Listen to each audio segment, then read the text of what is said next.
Olá, juventude abençoada! É uma alegria poder estar chegando até vocês através deste vídeo. Nesta oportunidade, nós vamos mais uma vez ver o poder de Deus. O tema que iremos estudar nesta manhã, ele fala de reavivamento e o grande poder do nosso Deus. Quero convidar você rapidamente a curvar sua fronte para fazermos uma oração. Nosso Deus e nosso Pai, a sua palavra será estudada. Para tanto pedimos o teu Espírito, que o mesmo nos ilumine e nos faça compreender a tua santa e bendita vontade. Em nome de Jesus oramos. Amém, Senhor Deus. Existe um texto no livro de Atos, no capítulo 2, no verso 17, que diz assim, Atos 2, 17. Nos últimos dias, diz Deus, derramarei do meu espírito sobre todos os povos. Os seus filhos e suas filhas profetizarão. Os jovens terão visões. Os velhos terão sonhos. Sem dúvida alguma, esta é uma grande e poderosa verdade. Quando você e eu nos colocamos nas mãos de Deus, para que o mesmo nos use de forma poderosa e eficaz, sem dúvida alguma, este verso se cumpre em nossas vidas. E a gente, ao apresentar a palavra de Deus a outras pessoas, essas pessoas podem experimentar o poder de Deus da mesma forma como nós experimentamos. Portanto, nesta oportunidade, Deus está lhe chamando, Deus está conclamando você, Deus está fazendo um apelo ao seu coração, para que você e eu nos unamos na poderosa pregação do Evangelho, levando outras pessoas a sentirem realmente, de forma eficaz, o poder deste grande e poderoso Deus. Quero compartilhar, para elucidar este pensamento, uma história da palavra de Deus que está registrada no livro de 2 Reis, no capítulo 5, no verso 1 em diante. Uma história muito conhecida, mas dela nós iremos extrair algumas grandes e poderosas lições para as nossas vidas diárias. Conta-se a história de uma guerra entre duas nações, entre dois povos, a Síria e Israel. Naamã, com o seu poderoso exército, relata a Bíblia, esteve em Israel, devastou tudo e saiu de lá como vencedor. E sabe qual foi a medalha, qual foi o troféu que Naamã trouxe consigo? Uma garotinha, uma menina, que nós não sabemos o seu nome, tampouco a sua idade, muito menos quem são os seus pais. Mas sabemos que se trata de uma garotinha que tinha no seu coração o desejo de apresentar a outras pessoas o poder de Deus.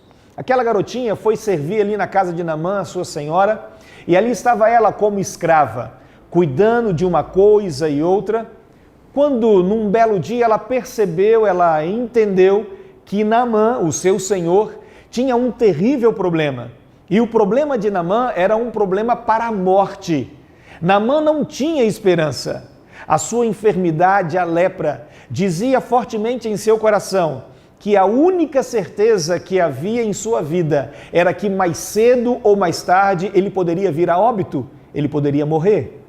E quando aquela garotinha, ao olhar para Naamã e entender, perceber todas essas coisas, ao mesmo tempo, ela entende e percebe que ela tem as respostas, que ela pode ser a esperança que Naamã tanto precisa, que ela pode ser o bálsamo que Naamã tanto procura.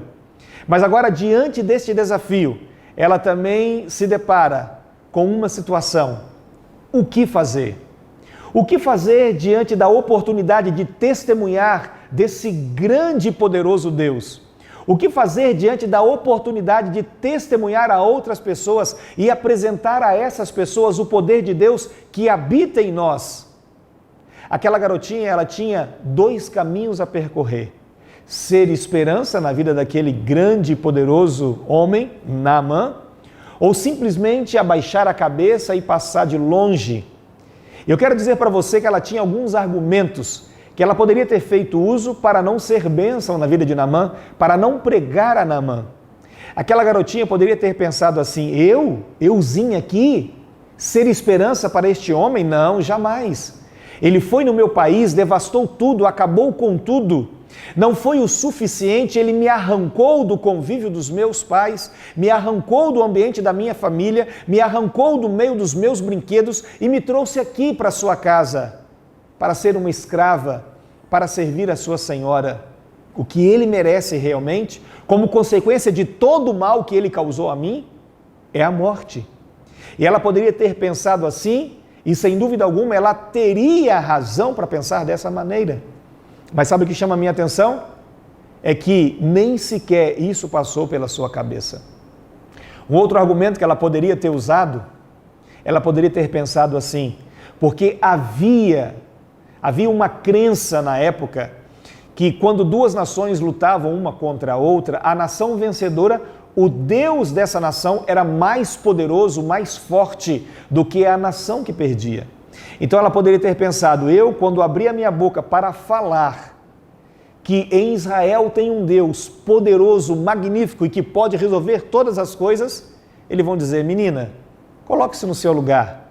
Acaso você não entendeu que você é a medalha, você é o troféu que temos de que Deus poderoso existe sim, mas ele está aqui na Síria e não lá em Israel? E com base nessa argumentação, ela poderia ter se calado diante da grande oportunidade de apresentar o poder de Deus na vida de Naamã. Eu quero perguntar para você uma coisa. O que você tem feito com as oportunidades que Deus está lhe dando através do poder do Espírito Santo?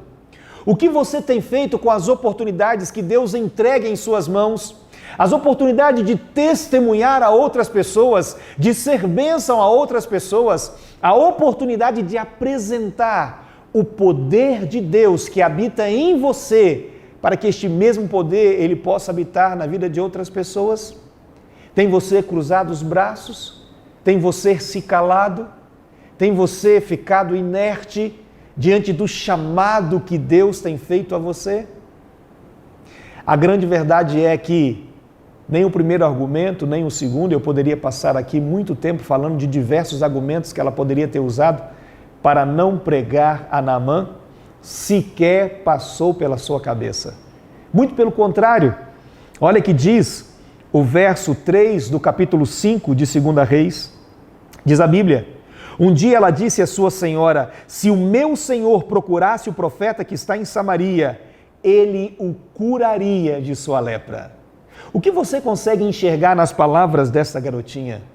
Você percebe que ela não está aqui duvidando como a onda do mar sendo arremessada de um lado para outro? Não. Muito pelo contrário, ela fala com eficácia, com coragem, com ousadia.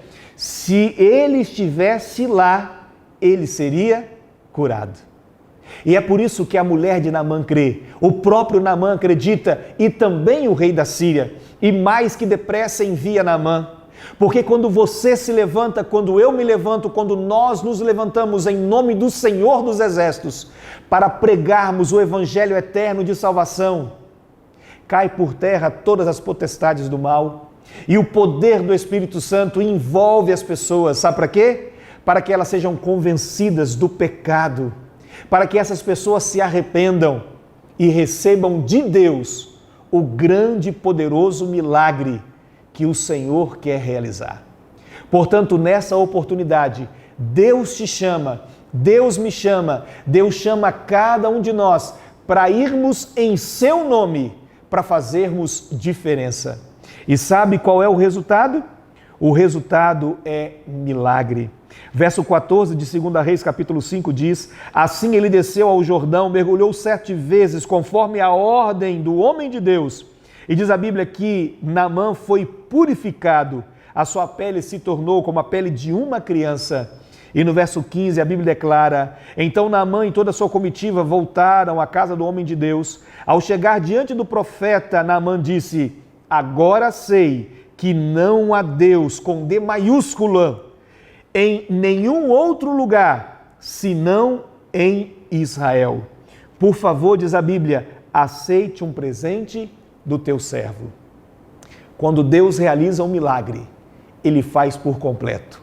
E nessa oportunidade, Deus quer lhe usar Deus quer me usar, Deus quer usar a cada um de nós para irmos no nome do Senhor, para apresentarmos o poder de Deus na vida de outras pessoas, para que o mesmo milagre completo que o Senhor realizou na vida de Naamã, Ele possa realizar na vida das pessoas com quem entrarmos em contato.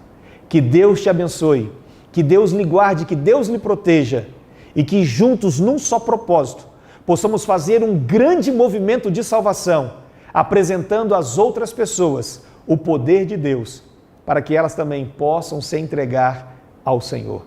Se você aceita este convite, este chamado do Senhor, aonde você está agora, diga amém, diga Senhor, aqui estou, eis-me aqui, usa-me para a tua honra e para a tua glória. Feche seus olhos. Nosso Deus e nosso Pai, aceite a entrega desta pessoa neste momento e use-a poderosamente para levar avante a pregação do Evangelho, para levar avante a pregação deste poderoso Evangelho e para que muitas pessoas possam se entregar ao Senhor. Te oramos por Jesus. Amém, Senhor Deus. Amém.